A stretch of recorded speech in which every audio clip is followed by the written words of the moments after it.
warahmatullahi wabarakatuh. Halo teman-teman, sebelumnya perkenalkan nama saya Jumriani dari Fakultas Ekonomi dan Bisnis Universitas Negeri Makassar. Video ini dibuat untuk memenuhi tugas mata kuliah dari mata kuliah kewirausahaan. Nah, di sini usaha yang saya ambil yaitu desain printing. Sebelumnya ini perkenalan atau profil saya yaitu nama Jumriani, NIM kelas B dari Prodi Pendidikan Akuntansi. Nah, di sini soalnya itu menyiapkan data karyawan perusahaan kunjungan masing-masing. Nah, di sini posisi karyawan saya ambil yaitu operator cetak, di mana merupakan posisi yang wajib ada di usaha percetakan ataupun digital printing. Salah satu posisi yang harus dipenuhi oleh calon karyawan operator adalah cekatan dan cermat. Selain itu, cetak harus dapat membuat laporan produksi dari setiap proses cetak yang dilakukan. Namun, biasanya ada juga karyawan operator yang dioperasikan untuk memastikan bahan baku dan profit bahan. Kemudian di sini yang kedua yaitu ada desain grafis. Nah, desain grafis bertugas untuk membuat dan mengatur awal proses cetak dari sebuah desain. Di sini tidak jarang konsumen datang ke percetakan tanpa desain. Oleh karena itu, usaha percetakan juga menyediakan jasa pracetak. Dalam hal ini seorang desain grafis. Kemudian yaitu customer service, bertugas melayani pelanggan hingga proses pembayaran. Karyawan yang bertugas sebagai customer service harus dapat mengomunikasikan keinginan konsumen. Nah, salah satu posisi yang krusial lainnya dalam usaha percetakan adalah customer service. Karena di mana masa-masa era digital seperti sekarang, tugas customer service dapat meluas hingga merespon pelanggan lewat sosial media. Kemudian yaitu terakhir ada finishar. Nah, di sini bertugas untuk menyelesaikan setiap order cetak yang sudah dilakukan oleh operator.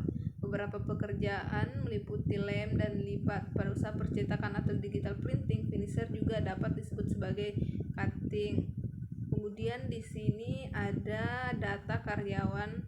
Di sini kayak nama, ini contohnya kayak nama Jumriani, jenis kelamin perempuan, alamat Jalan Raya Pendidikan, jabatan sebagai operator dan gaji 4 juta. Ini mungkin contoh data karyawan yang dapat kalian lihat. Kemudian kita lanjut ke 7 kriteria karyawan terbaik. Di sini yaitu perusahaan menentukan kriteria karyawan yang tepat berdasarkan spesifikasi pekerjaan. Di sini itu mudah beradaptasi dengan lingkungan baru. Di sini tidak semua orang bisa dengan mudah beradaptasi dengan lingkungan baru. Namun semakin cepat beradaptasi, maka semakin cepat pula Anda siap menghadapi tantangan baru. Kemudian yaitu jujur adalah sifat yang paling penting. Nah, sikap jujur lainnya Anda bisa terapkan di kantor adalah tidak menyalahgunakan fasilitas yang diberikan, apalagi berbohong untuk kepentingan pribadi. Kemudian ketiga yaitu bertanggung jawab atas pekerjaan. Contoh bentuk pertanggungjawaban Anda terhadap pekerjaan bisa dalam bentuk banyak bentuk, dimulai dari datang kerja tepat waktu, menyelesaikan pekerjaan dengan baik, dan lain-lain. Kemudian yaitu profesional selama bekerja. Sebagai karyawan, Anda dituntut bersikap profesional dalam setiap pekerjaan. Contohnya selama jam bekerja, jangan melakukan hal lain yang mengganggu produktivitas. Kemudian yaitu pengalaman kerja. Nah, pengalaman kerja di sini berarti pengalaman dan pengalaman ekstrakurikuler. Untuk bekerja diperlukan pengetahuan dan keahlian. Seberapa Anda menguasai teori dan pengetahuan, akan tetapi seberapa Anda mengerti dan bisa menerapkan hal-hal yang telah Anda pelajari. Kemudian yaitu ada keahlian mendesain. Keahlian mendesain tentu saja yang berhubungan dengan bidang yang Anda lamar, supaya Anda bisa menulis kalian. Namun sebelum itu Anda harus mencari tahu tentang deskripsi kerja posisi yang Anda lamar, agar kalian bisa menuliskan keahlian teknikal yang relevan sesuai dengan posisi yang Anda lamar. Kemudian yaitu di sini proses pemilihan karyawan yang sesuai dengan spesifikasi pekerjaan. Di sini yaitu perusahaan desain printing ini memiliki beberapa tahapan dalam proses pemilihan karyawan sesuai dengan spesifikasi pekerjaan. Sebagai berikut yaitu 1. Penentuan kebutuhan pekerjaan. Perusahaan harus mengidentifikasi kebutuhan spesifik pekerjaan yang ingin diisi. Hal ini meliputi pemahaman tentang jenis desain yang akan dilakukan, keterampilan teknis yang diperlukan, dan pengalaman yang diinginkan. Kemudian yaitu penyebaran informasi lowongan pekerjaan. Perusahaan harus menyebarkan informasi tentang lowongan pekerjaan dengan jelas dan menarik. Kemudian ada seleksi awal. Pada tahap ini perusahaan akan meninjau aplikasi yang masuk untuk memilih kandidat yang paling sesuai dengan spesifikasi pekerjaan. Ini bisa kayak misalkan portofolio, CV, surat pengantar, dan lain-lain. Kemudian yaitu ada wawancara. Kandidat yang lolos seleksi awal akan diundang untuk wawancara.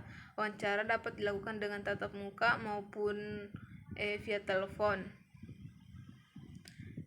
Kemudian yaitu uji kemampuan. Nah, untuk para desain printing, perusahaan mungkin ingin menguji keterampilan, kemampuan praktis kandidat dalam mengoperasikan peralatan desain menggunakan perangkat lunak desain atau menyelesaikan tugas desain tertentu.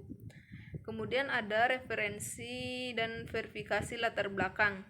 Sebelum menawarkan pekerjaan kepada kandidat yang dipilih, perusahaan biasanya akan melakukan pemeriksaan referensi untuk memverifikasi pengalaman dan karakteristik kandidat.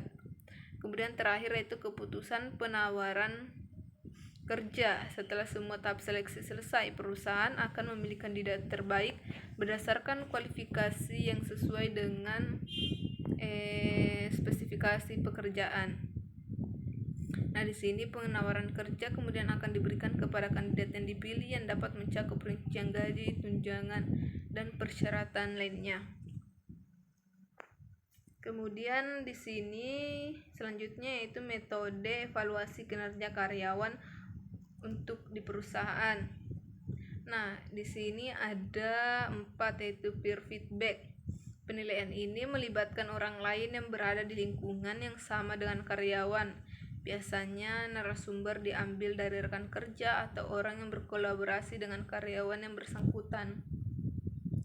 Kemudian ada memanfaatkan feedback. Feedback dari atasan, klien, atau pelanggan menjadi metode untuk menilai kinerja karyawan, terutama posisi sales, untuk mengetahui berapa pelayanan yang karyawan berikan pada pelanggan, di mana karyawan perlu meningkatkan keahlian. Kemudian yaitu ada psychological appraisal. Penilaian ini mengacu pada sisi psikologis karyawan yang dilakukan melalui wawancara langsung.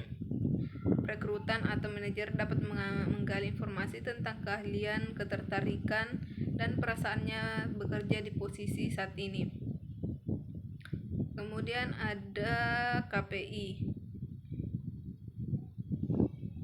Nah, metode evaluasi performance salah satunya adalah KPI. Setiap divisi tentu memiliki KPI-nya masing-masing. Ini menggunakan untuk melihat berapa bagus kinerja karyawan dalam kurun waktu tertentu. Nah, cara ini dapat dicoba untuk memberikan motivasi dan semangat kerja agar karyawan kembali menjadi produktif dan perusahaan yang Anda pimpin menjadi semakin berkembang dan maju. Kayak misalkan sih menciptakan kompetisi sehat, menghargai tanpa terkecuali, memberikan kesempatan bertumbuh, bangun kepercayaan kepada karyawan. Nah, mungkin itu yang dapat saya jelaskan sedikit mengenai usaha desain printing dan cara-cara metode evaluasi kinerja karyawan. Cukup sekian, see you next time. Kurang dan lebihnya mohon dimaafkan. Assalamualaikum warahmatullahi wabarakatuh. Terima kasih.